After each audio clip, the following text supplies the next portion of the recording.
Hey, peace and blessings to you. My name is Jere B. I am the EntreMusician, and so are you.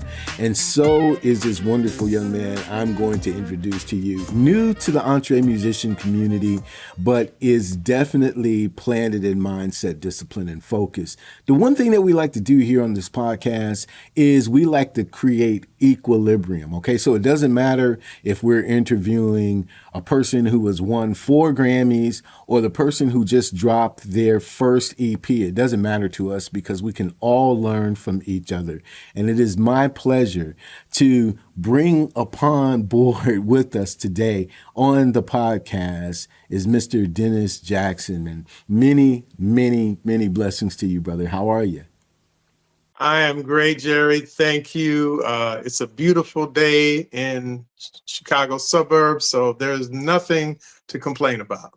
That's good. That's good. We're getting a little rain over here in Ohio, so I don't know if it's traveling to Illinois or coming from Illinois. I don't know, but that's what we're getting here.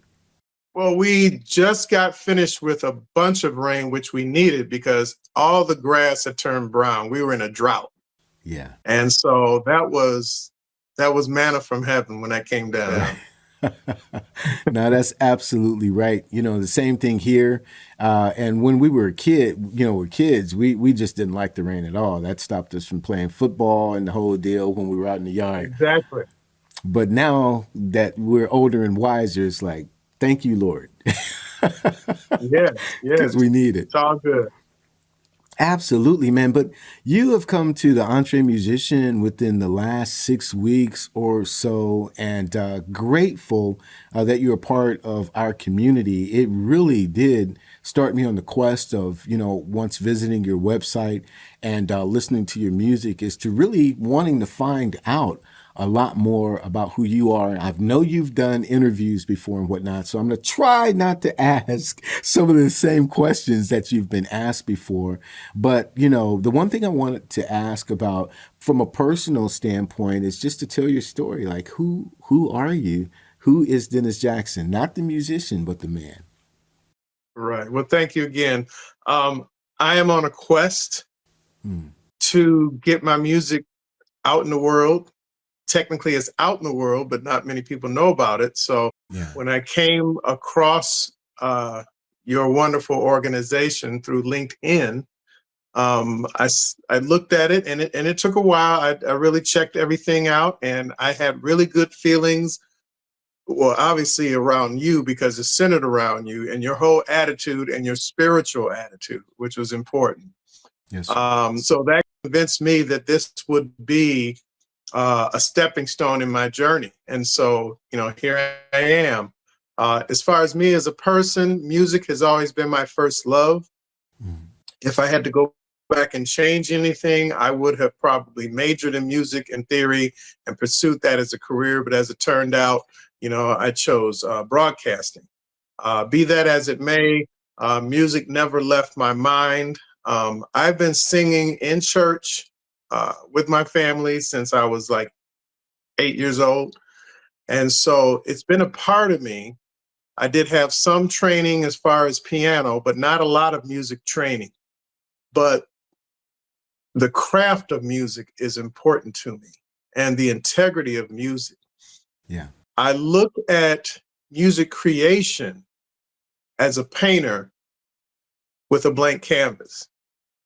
And so it's up to you to portray whatever it is you're trying to express, through your interpretation and not through somebody else's. Right. And not through any pre-made paint by numbers guide either. Which is, I could go into that, but I think you know what I mean. We will painter, have to, actually. We will have to turn down that street. Right. But, to me, a painter is carrying all the influences like any other artist that they've had through their life. So you can't change that. But it's still up to you. If I had 100 people who each had a cat, and I'd say they were all in one class, and you asked them to paint their cat, you'd get 100 different versions of cats. True. So they all had the same influence, but each person's expression should be individual, and that's what I'm all about. I like to write songs that are interesting for me to listen to, that have very distinct melodies and really good harmonies and good structure, and that is accessible to the public. Also, the lyrics should be accessible in that I'm not struggling to understand what you're saying, Sure. or I'm not struggling to understand the context of what somebody's saying. So when I write the lyrics, which usually takes me longer than the music, I'm very careful to make sure I want to get the message across. And the message that I've been pushing out recently is God's kingdom, and Jesus Christ. And so, and I like pop and R&B too. Yeah. And I've written a couple of other songs, but my main focus right now is gospel music. And as I look over the gospel industry, there's obviously the traditional gospel that was heavily influenced by secular music. But then I look at a lot of the popular music today, and personally, a lot of it doesn't have the sacredness that I would get even from the earlier contemporary artists. Correct. And so Correct. what I try to do is bridge that. I remember reading the words of this pastor, H.B. Charles, who had said, sometimes, we have to come down to people's level to minister to them sometimes. And so you do have to, you can't be up in an ivory tower or say, I won't talk to these people, whatever. Sure. But he said that, sometimes we reach over so far to pull them that we fall in ourselves. And so I don't want my gospel song to be confused with, let's say, a non-believer, and it said, oh, that sounds like what I heard in the club the other night or something like that. Something has got to make it stick out where I don't have to guess. What is the theme of the song? What is this about? Correct. So my stuff is going to be very obvious, and hopefully it'll be catchy enough that people will want to listen to it and be inspired by it. Absolutely. Well, you've said a mouthful there. So there are a number of ways that we can continue. The first thing that I noticed is in trying to make a line of demarcation between Dennis the man and Dennis and his music, is like they're very much intertwined. Because you grew up singing gospel music in your family, I want to kind of dive into that first, and then we'll take the other elements that you've said. So how long or how early did you begin? How old were you? And was your family like a singing unit, quartet, going from church to church? Was it that's where you were? Yes. I remember singing as early, like I said, 7 or 8 years old. My family attended this Pentecostal church, which was actually in another building, not quite a storefront, but it was in a building. I think it was on 63rd Street here in Chicago in the 60s. And so that was what I knew. You grew up around that environment, and that was normal. What was also normal to me, my mother sang, was a soprano. Mm-hmm. My grandmother played piano. My grandfather played stand-up bass and violin. And so growing up on the South Side in Morgan Park in Chicago, it was not unusual as a child to see a group of musicians in my living room having a rehearsal. And that was normal to me. And they'd have these cardboard stands that they sat in front of, which acted as, to hold their music, and they'd be playing. There'd be an ensemble in my living room, and that was normal to me. Also, we had this, and it's still in my family, there's this German manufacturer called Grundig, and they made these huge consoles. This was called a Grundig Majestic. And it had these push button ivory buttons for the radio, AM, FM shortwave. It had a turntable and these huge speakers that had this big bass sound, at least to me at the time. And that thing would play everything on a given day from Motown to the Beatles to Shirley Bassey to the Temptations. And so a lot of those, the whole catalog of popular music I was, exposed to.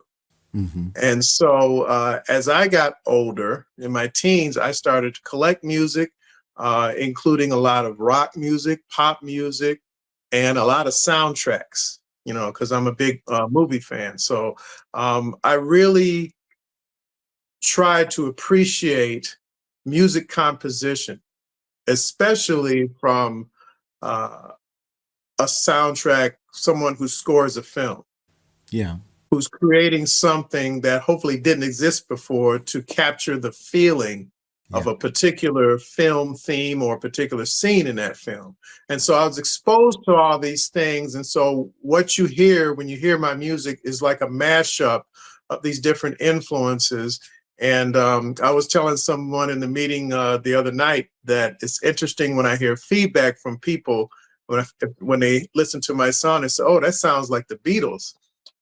And when I'm writing this and playing it, I'm not thinking about that, but it Sure. must be in my subconscious somewhere, Sure. or someone say, "Oh, that sounds like Stevie Wonder." It's like, well, I didn't really have Stevie in mind when I wrote it, but I guess if that's what you say, I have to accept that. So my main thing is that gospel music is a way we're preaching through song and we're delivering the good news through music.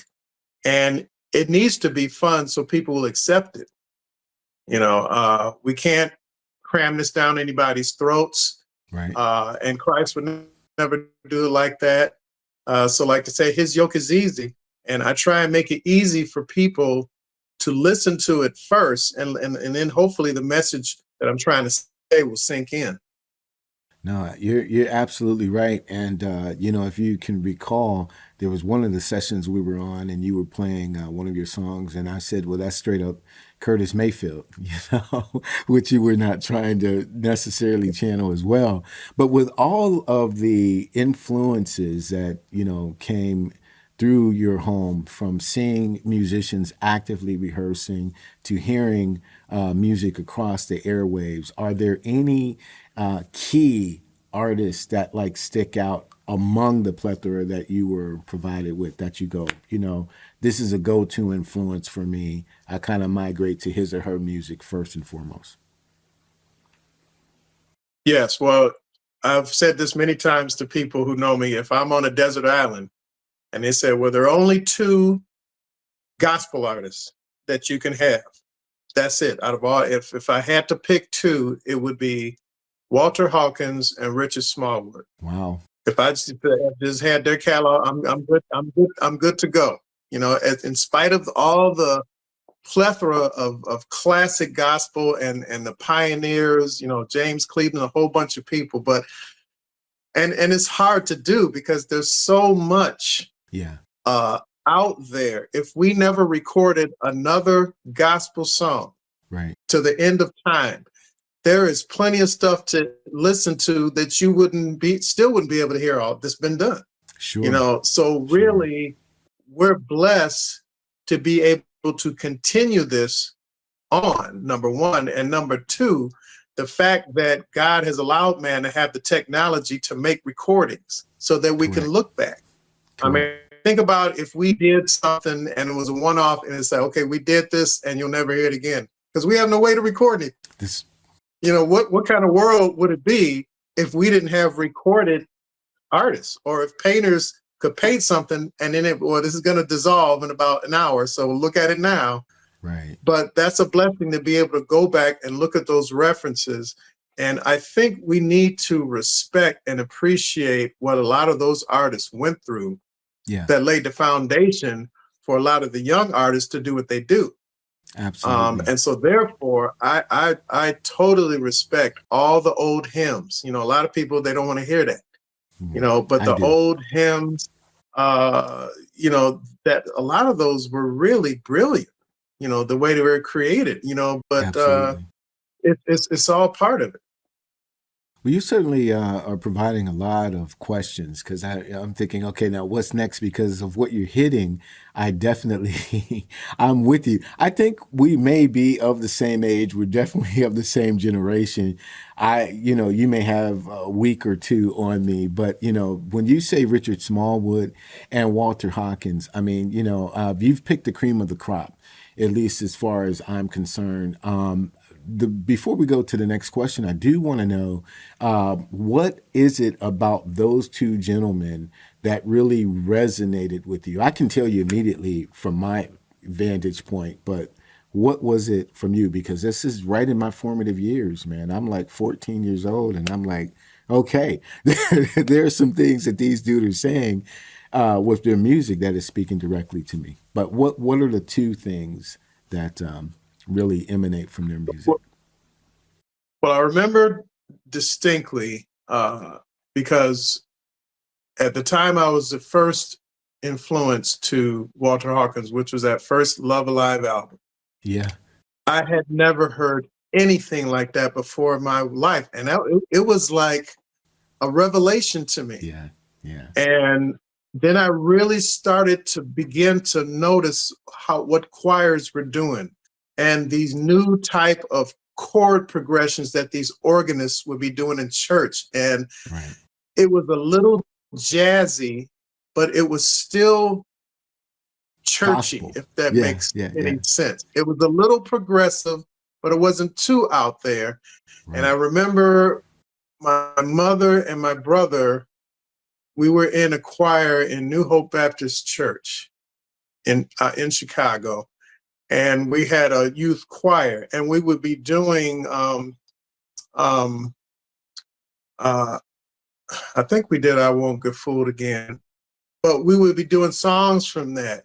And that was the first step, because I mean, that kind of started the ball rolling for me to really start paying attention of what was going on in Yeah. that world. Never thinking that I would actually be creating something. That didn't come to many years later when I got the inspiration to just start playing, because there was always a piano in our house. I mean, I've never lived in a house that didn't have one. And so, when I was in my late teens, I started playing around just on the piano. I had taken a little bit of lessons, not much. And I did play in high school, I did play trombone and tuba as well. So I had some other music influence, but then I started tinkering around with what would be the beginnings of some of these songs that I've done. And then when I started taking it seriously much later, I had to figure out, well, how do you get the songs out of your head, other than record them on a tape recorder? How do you get them out and get them done? And so I had to learn about, you know, uh, by then we had the internet. So this is much later. What you need to do, digital audio workstation and so on and so forth. And, little by little, as I got more equipment, I was able to actually get stuff done. And so there have been some songs released. I am also in a separate group of friends called Out of the Whirlwind that has some things out as well. But Understood. as I said, originally, music is my first love. And they always say, well, if you pick the thing you love, you'll never work a day in your life. Sure. And so I would be doing this regardless. I do want to be successful, obviously, Right. because, Right. an artist wants people to see or hear their work, unless they Certainly. just want to entertain themselves. But I would be doing this regardless, because Absolutely. one of the greatest gratifications I've got was having a song finished and I can say, yes, that's what was in my head and I got it down, and that's the way I wanted it to sound, because it's kind of a gap in between that for me, a gulf that you have to cross to get all the thoughts, the musical thoughts in your head, and get them down before you forget them, Definitely. and get it arranged the way you want to. So that's fun. Absolutely. Okay, so we have Walter Hawkins, and certainly Love Alive changed the game. Love Alive 2 and Love Alive 3 cemented the game that this is, we're not Yeah. turning back. What was it about Richard Smallwood, though, that. Smallwood, and I didn't know his story. I just knew his work. And I became exposed to that in the 90s when he came out with his albums. And what struck me about him was really the singers that he had. Yeah. Because he had that full choir song, but they were a contemporary, but not as progressive as, say, like Kirk Franklin's group. Of course, yes. Franklin was a milestone in, I think, gospel music because, and maybe there was somebody before him, but I had never heard anybody who was the leader, but doing more talking instead of singing. Correct.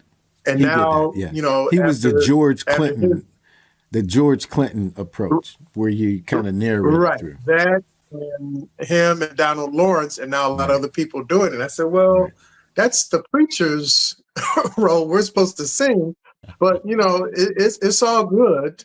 But the thing with Smallwood was in his playing, in his piano playing, he had that classical element that I liked a lot. There you go. And I hadn't heard that before in gospel, but he some great compositions. Correct. Psalm 8 and all these. There's a song. I have a playlist on my website, Deacon J's playlist of 25. Well, the first 25 of some of my favorite gospel songs from different eras. And I put Coronation. He has a song. Richard Smallwood has a song called Coronation. Yeah. Absolutely. It has a heavy groove, but it also has a majesty about it. He's able to mix these things, and when you hear it, it's like, wow, this is just fantastic.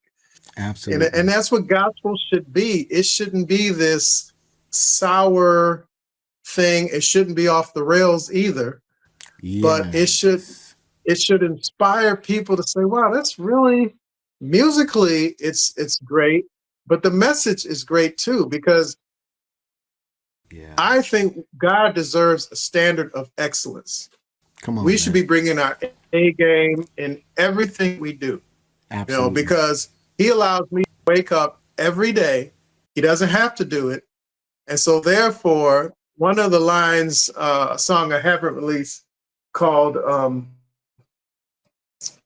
The Church of the Happening Jesus. And the song is about this little country church, which I attended once, not that a particular church, but where the lyrics say miracles are a part of the service. And so the faith of these people, even though this is a little modest church as opposed to like a big, crystal cathedral, the faith of these people who attend are so strong. It's so strong that they come to this church from near and far, expecting miracles every week. And so one of the lines in the song says, how can serving God be a part-time commitment when the Lord is a full-time God, or something like that? Wow. So I try and do my best in everything because as my pastor has said, you serve God wherever you are. If your job is sweeping the floor somewhere, you ought to do that to the utmost and the best. That's because when people look at believers, they're supposed to say, wow, they have a really high standard in everything they do, because we have to represent a perfect God. So our work should reflect that. Well, that's Colossians 3, man. That's Bible right there. Whatever you do, do it unto the Lord. So yes, yeah, that's absolutely right on point.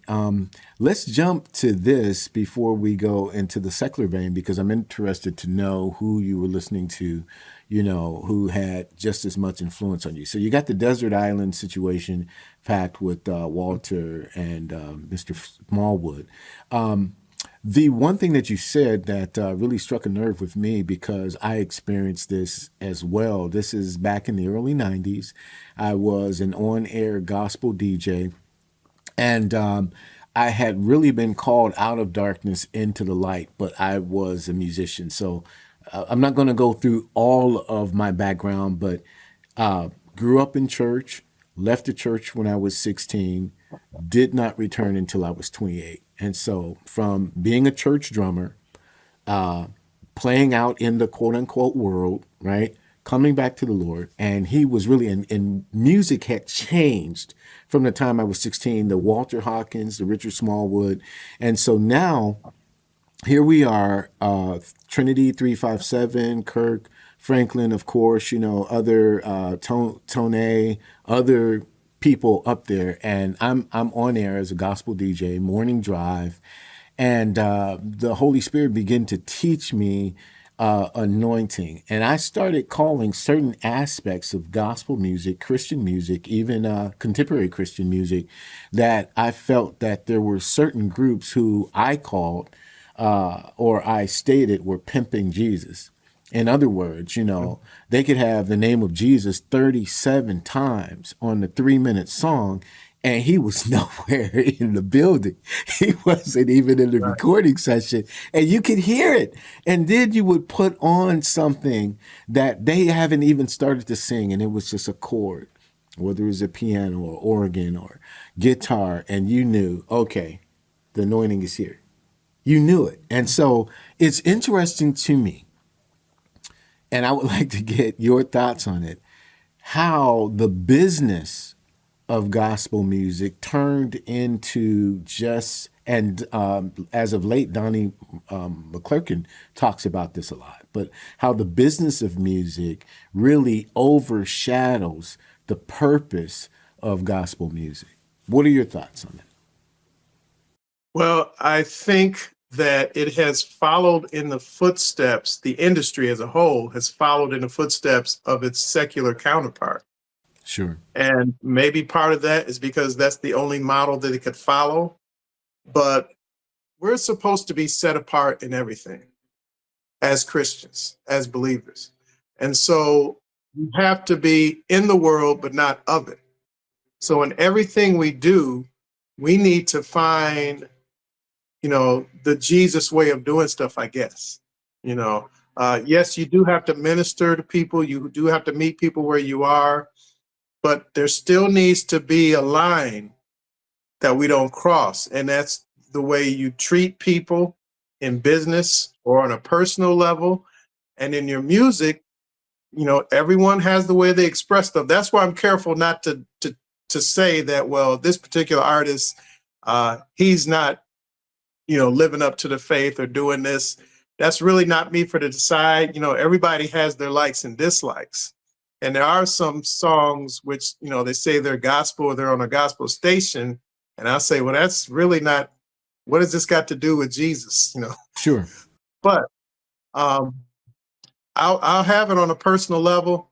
But, as for me and my house, we will serve the Lord. So all I can really control is my music and the way I express things.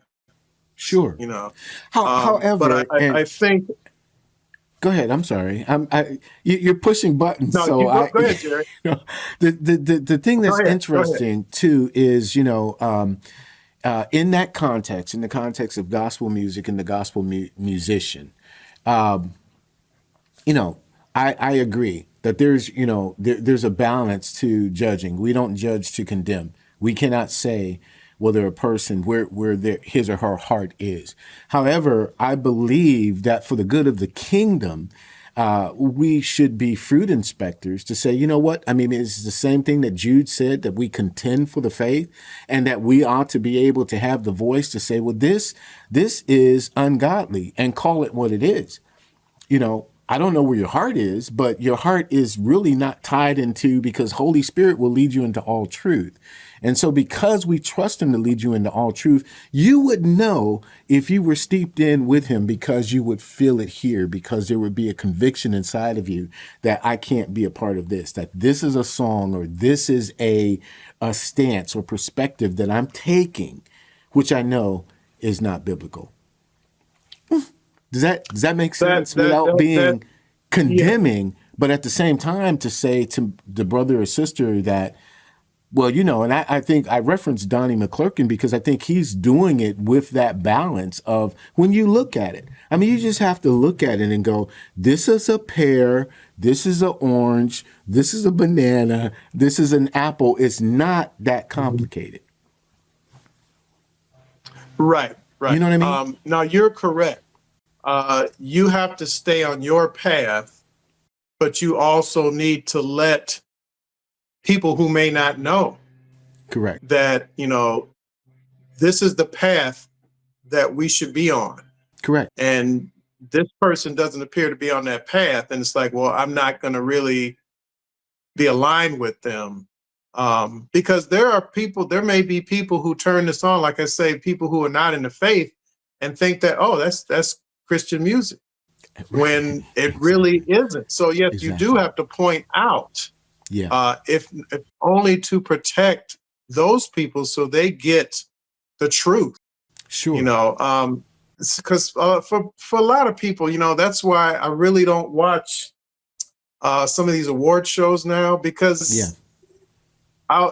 especially, and I hate to say this, but the gospel award shows, I've watched some of them. It's like, I don't see, I'm not saying it has to be like church. Okay, I know it's an award show, We're but it talking about shouldn't be. anointing. We're talking about God's spirit in the spirit of excellence. As you said, that's great to, be honored for the work that you've done, and for the promotion that you've received. Nothing, there's no play on that, no shade, no hate whatsoever. But in the process of making it happen, is God first? Is Holy Spirit first? Is he being esteemed for who he is and how he has downloaded into your spirit these songs who have blessed so many?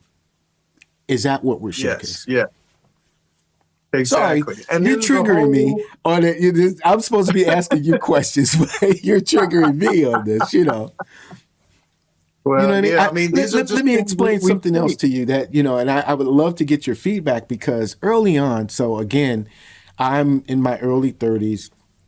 At this time, I'm a youth pastor in a church. Like I said, I'd come out of darkness into light, and my heart is for God. So I'm a youth pastor at the church that I'm serving at, and Kirk comes out with Stomp. Okay, that was the first real boom. I think he had a song out before that, but this was the one that really flatlined everything. And it was interesting to me because in my experiences when I was out there, I had the opportunity to meet George Clinton. I had the opportunity to hang out with some of the P-Funk gang people. And, that was a time where it was like, yo, I wasn't traveling from city to city with them, but every time they would come to my area, yeah, I could get in, I could get backstage, that type of thing. All right. So Stomp comes out, and I know firsthand that George Clinton had made a statement that back when they were doing One Nation Under a Groove, back in the late 60s, early 70s, that he had dropped enough acid to etch a hole in the Statue of Liberty. Okay. Wow. Now, I mean, I know he had made that statement. It's not a direct quote, but all right. So, so One Nation, and I'm going, okay, Lord, with respect to who you are, because you said it yourself, brother. A Richard Smallwood who was able to take the elements of rhythm and melody and harmony and groove and put this majestic classical interpretation on top. So in order to do that, I know that God is an inventor and he can really drop something into your spirit that is the funkiest funk that could ever be felt. And you don't have to necessarily go to the quote unquote world to get it. And so I begin talking to my students in our Bible studies as we're going through this, because everything kind of after Stomp, everything kind of went, you got to have a sample of something from yesteryear in order to be relevant. And it's like, is this what he wants us to do? I love funk. I love that music that's going to give you the hump. But is that where we have to go to get it? And that was the But see, dilemma I presented to my students. So go for it. I'm right. sorry to have dominated No, the no, that's conversation. fine. No, I'm with you on that.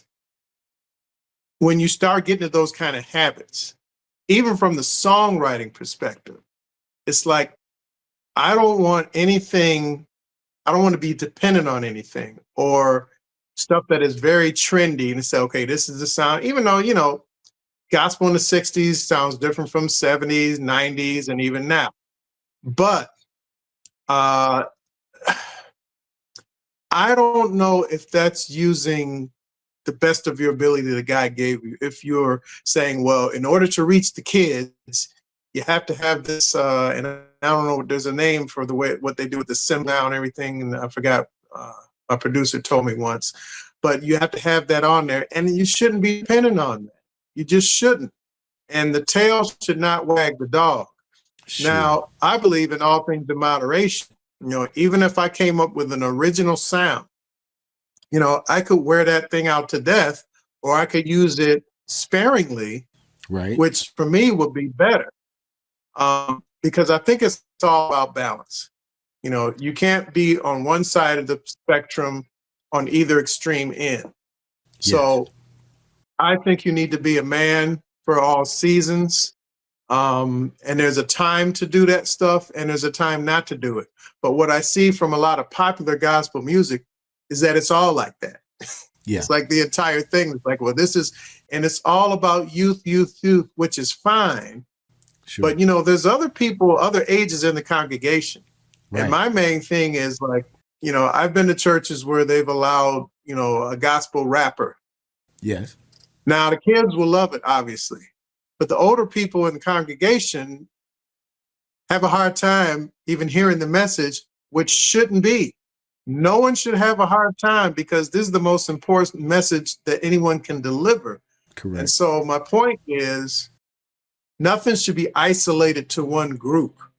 Correct. To get or understand. It should be made open to all people. How you're going to do that is up to you as an artist, how you're going to balance that. You don't want to be, well, I don't want to do the old fashioned stuff like the old folks do, but I don't want to be so far out that only people in my age category understand what I'm talking about either. Correct. It kind of defeats the purpose of spreading the gospel. There's older people in that congregation who may not be believers who need to hear it too. And if all you're doing is rapping and I've heard some really fast rappers, and it's like, well, they may just turn it off because, you know, I shouldn't have to work to understand your art.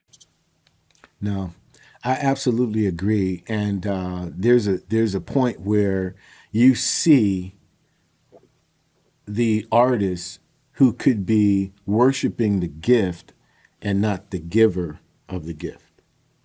And anytime that it comes to that mode right there, then we are off balance. We are out of bounds of what serving the Lord with our music actually means. Because if I'm so cold of a rapper and I can rap this fast or I can do this, or I'm so gifted of a pianist, because there's the two other things too. You know, because musicians, especially in gospel music, could be so incredibly fantastic, you know, that again, that can turn into a distraction if you're not careful that, wow, they're really jamming, they're this, and they're just chops out the wazoo, man. But again, it's taking attention away from who we're here to serve. On the other side of the coin, there's some congregations that just, you know, deal with the four chords, the Hillsong or the Bethel. And it's just like, you know what, that's pretty boring because our God is worthy of far more than those four chords that you've done for like 15 minutes. I mean, it's just like, okay. And the lyrics are just 3 or 4 words and that's it. Now, is there more? Obviously there is. Right. And doesn't he deserve more? Obviously he does. Yeah. You know what I mean? And that's the issue I have with that praise music that started, you know, with Hillsong and these groups, that it kind of gets into a rut. Correct. And I'm not one to say that, well, they're not sincere, the people who wrote this or performing it. But again, like you say, it needs to be more than that, because God is not unidimensional like that. But I will say this in terms of what we were saying before. Now, uh, one of the greatest things God allowed man to invent was the Hammond B3 organ, because I've grown up in churches with these organists where they will jam and make a secular artist look like an amateur. I mean, and that's fine. Like you have a praise break or whatever. I've been in the Pentecostal church. I know the whole, thing and jumping everything and then in the spirit. And I believe when the spirit truly does come in, but again, balance. There's a time and a place for everything. But my thing is, if you can only get inspired and only get excited over those type of songs, but you can't appreciate a great hymn or a slow gospel song or a meditative song, then I think something is wrong.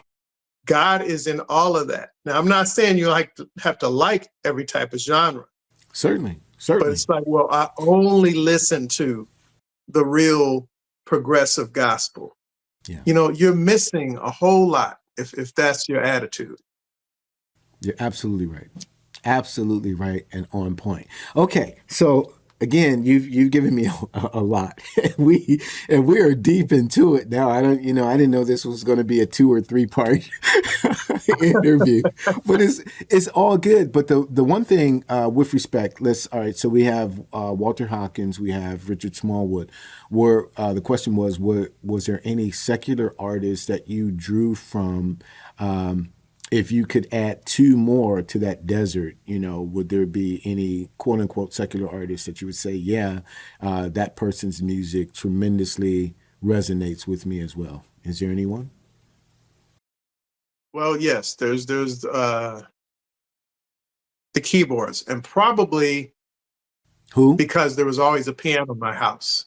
And that would be Elton John, Stevie Wonder, and Billy Joel, and they're all piano players. Gotcha. I guess if my family had grew up playing guitars, I would gravitate more to those artists. Understood.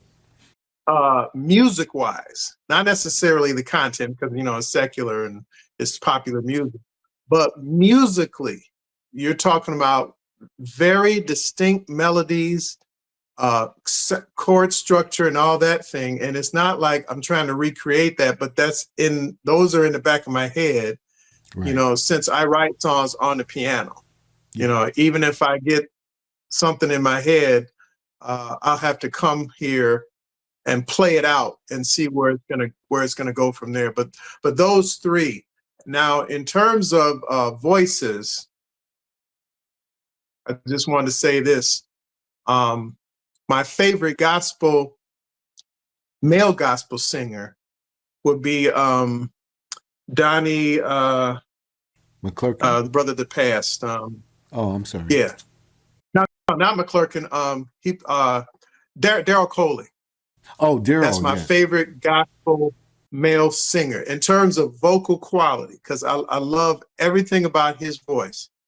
And my favorite female gospel singer, let's see, his sister has passed too. She sang on Wilmington Mass Choir's Until Your Will Is Clear. I have to come up with a name, but in terms of female secular singer, and now I'm talking about vocal quality, pure singing, because a lot of the stuff I hear today isn't really singing. It's a lot of embellishment. Acrobats. But I would say Roberta Flack, in terms of a clean, clear, pure voice. If people want to know what great singing is. Yeah. And then on the male side, Donny Hathaway. Yeah. In terms of one of the best R&B singers that ever was. And absolutely. So those people really influenced a lot of what I do. Even if I may not be conscious of them when I'm writing a song, they're in the mix somewhere. Very, very cool. Now, I appreciate that. Now, just following, and all of these questions I'm asking you stems from the very first question that I asked and your answer. With respect to coloring by numbers, I said we would go down that street because how much does technology influence you and help and in a way become an impedance to what you're trying to do when you write? So that's a two-sided question. But when we talk about coloring by numbers, I mean, there's so much as far as loops and libraries and whatnot that have been set up to help the artist. But how do you utilize those in your own compositions? Well, I utilize the voices or the instrumental songs because if I want trumpets in a song, whatever, I don't have a trumpet. Right. And so you get these virtual instruments and you actually play them on the keyboard. Doing a guitar would be difficult because you can't really strum on a keyboard, so it has its limitation. My problem is there are in Apple Loops, for instance, there are whole riffs and musical sections that are actually just parts of a song, which they're just basically puzzle pieces. So there may be people that just take those pieces, put them together and have a song.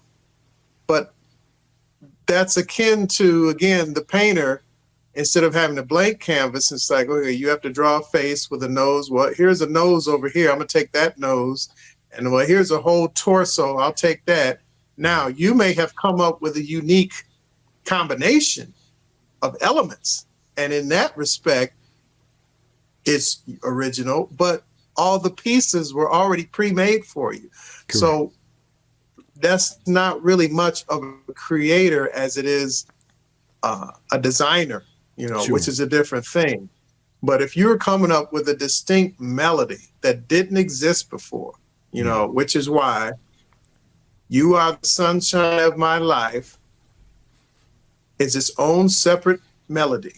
Correct. It doesn't sound anything like I Wish. It doesn't sound anything like all the other songs that they all have their own distinct personalities. Correct. But if you're just going to I'll take like a drum sound, and there may even be a beat, but I know this nation is so beat conscious now. But it's almost like I said before, as if the tail is wagging the dog. Like the most important part of this song is the beat. Right. And that's that's not the most, it shouldn't be, unless you're just doing an instrumental. Now I could see that, but if you're doing a song with a message, the beat may catch some people's attention, but that's really not what I'm trying to promote. I'm trying to promote, the message of the kingdom of God. That's what I'm trying to promote. Correct. Absolutely. No, I think you hit it right on the head. I mean, I get it. And even as a drummer, the first thing that I learned, and that is because I grew up playing drums in church, is that the beat doesn't dominate, it supports. I mean, it has to be there to provide a foundation. But of course, if you're going to, be performing a hymn like How Great Thou Art, I mean, where's the beat in that? And you have to really be an accompanist and support what's going on, because it's not, you know what I mean? Right. So, yeah, you said it. You hit it right on the head, man. Well, I got to tell you, I believe that there will have to be a part 2 at some point, because what we need to clarify, and you said it early on, man. Your website is Deacon J and Communion. So we need to get into that. First of all, how people can reach you. Secondly, are you a deacon? Can we qualify as calling you Deacon J, and why you named your group or your project Communion. So if you would, let us in on that, that would be great. Okay, well, yes, that is the website as it sounds, Deacon J, letter J, and communion.com. And yes, I am a real deacon at my church at Hillcrest Baptist Church in Country Club Hills, Illinois. And I do attend church regularly and work in the media department for the streaming of our broadcast. So you can observe it every Sunday. Hillcrest Baptist Church, Country Club Hills, Illinois, because as I found out on YouTube, there are a whole lot of Hillcrest Baptist churches across the country. I see.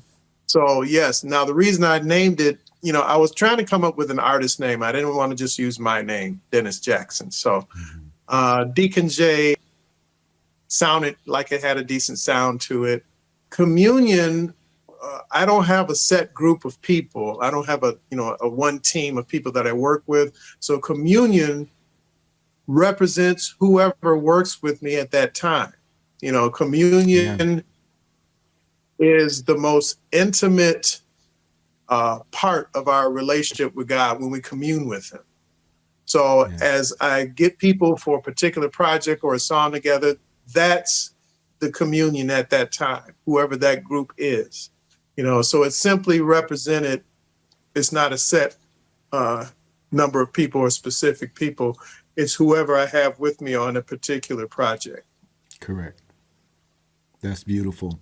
That's beautiful. We did the same thing with my band Sound Doctrine because I am such a lover of Quincy Jones productions and how he was able to just put whomever he's with and whatever the ensemble, he's just doing excellent work with it. So Sound Doctrine became that. That is not a John, Paul, Ringo, and George. You know what I mean?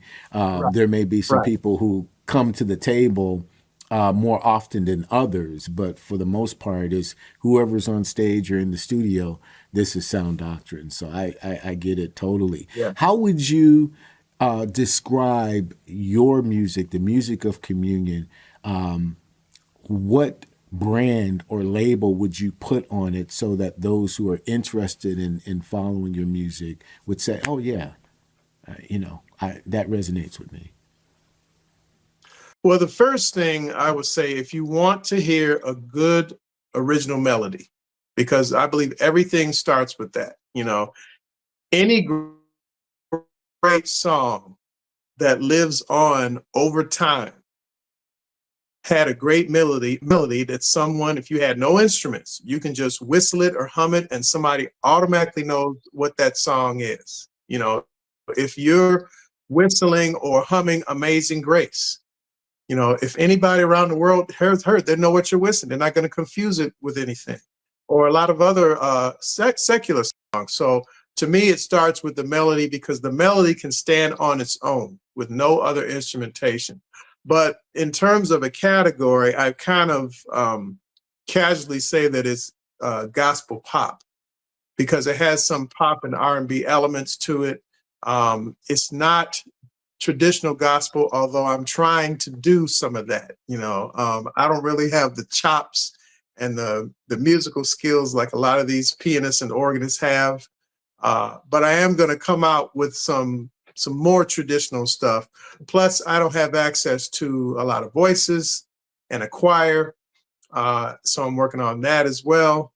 And but all of it is for the glory of God. That's why I'm so strict about the nature of each song. Somebody once said, these songs are like your children. Yeah. You write them, you finish them, and then you send them out and hope that they'll be successful. Right.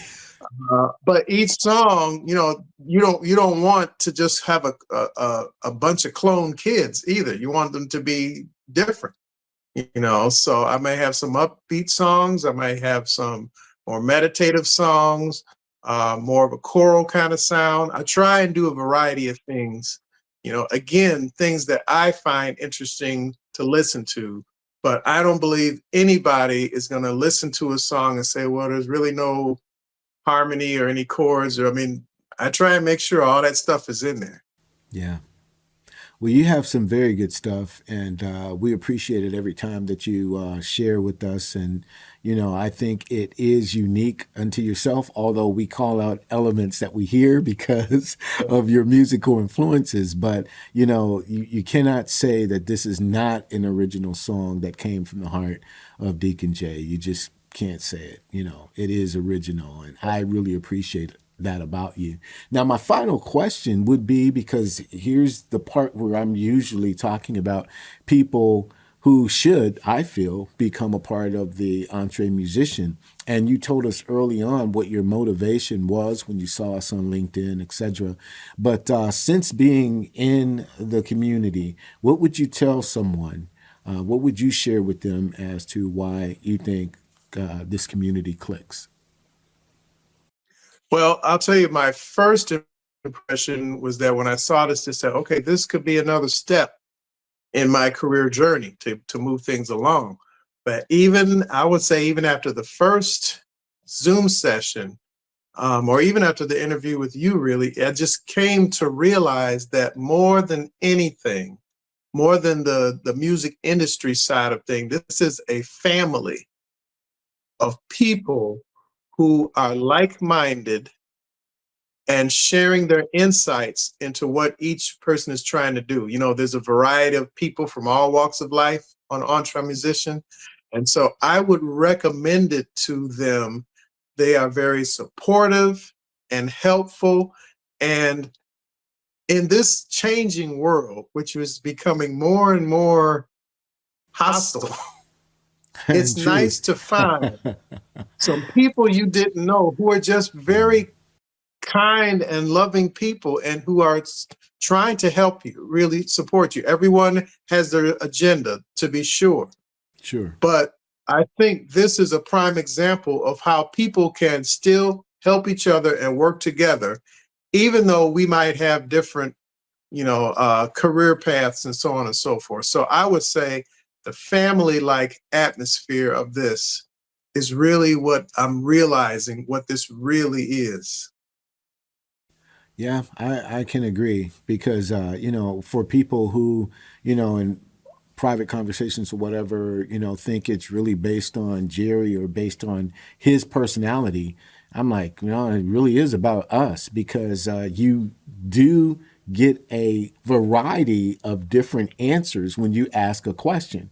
Because, if it's just one person going, well, this is what you should do and this is how you should do it, it's one dimensional, because that same answer may not work for your counterpart, because he or she has a different audience or a different music, different motivation for why they're doing it. But to hear a variety of answers, that, wow, there's options here. I can pick and choose, or I could create a hybrid and try that. And then you bring it back to the group the next week. And so, oh, yeah, either it worked or it didn't work, but we try again because we're family. So I think you hit it on the head. Exactly. And it's an international family, right? Which is like, what more could you ask for? You have Nanad from Serbia, I think. Right. You have Linda, who's in Canada. Right. So you could not really ask for more than that. Plus, a lot of these people, not me, but are professional doing stuff right now. Sure. And so you're getting advice and feedback from people who are doing stuff right now, who kind of like your big brothers and sisters to kind of, help you. Absolutely. That's absolutely right. And as I said before, Dennis, you have been on other podcasts and been interviewed other times. Perhaps there was a question you thought that I was going to ask. You were prepared with the answer, but somehow I never approached that question. Could you answer the unasked question, or say, this is something that I think is really important for the listeners and those who are watching this podcast? What would that final thing be? Well, I guess if I had to really hone in on what my purpose is, because I think one of the reasons a lot of people, feel lost and unproductive, because they don't have a purpose. And what I've learned in these 64 years is that God has a purpose. Yes. You were put on this earth for a specific reason. That's right. It's up to you, with the assistance of others, to find out what that is, and how you're going to serve him in one way or the other. And there's no getting around it. We are put on this earth to serve and glorify God. You know, I can't scientifically prove it. Yeah. You know, I can't go toe to toe with Neil deGrasse Tyson about the existence of God and all that. Right. But my heart tells me that we have a purpose. I believe my purpose, among other things, is to worship God through my music. And that's what I'm trying to do to the best of my ability, you know. And that is absolutely right. You're definitely on point there, man. And I certainly appreciated the opportunity to put you on Front Street, so to speak, and showcase the talent and the gift that is in you, man. You know, I think it is definitely necessary. And I know without a shadow of a doubt that the very few listeners and few people who view this podcast on a weekly basis, that they're going to enjoy this and they're going to see and feel what has been, you know, expressed by your spirit that will affect them in the most positive way. So I appreciate that gift in you, brother. And I look forward to seeing you, what's the day? I look forward to seeing you this weekend online. Yeah, I probably won't. Sunday, not Saturday, but probably Sunday. Yes, that's good. That's all good. You get in where you fit in, but I'm glad you're a part of the community, and I'm glad we had this opportunity together. Ladies and gentlemen, brothers and sisters, this is Dennis Jackson. You can check him out at deaconjandcommunion.com. Do so today. Check out that wonderful playlist that he has as well, and his original music. You're going to absolutely love it, man. Peace and blessings to you, brother. You take and care. To you as well. Thank you. Absolutely.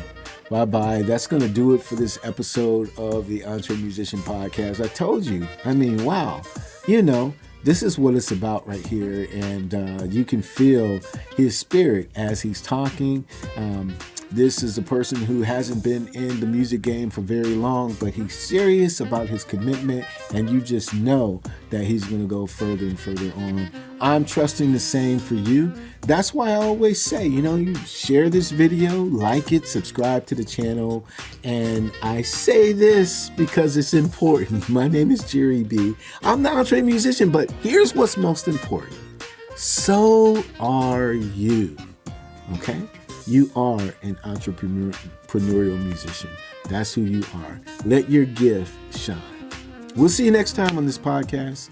Peace and blessings.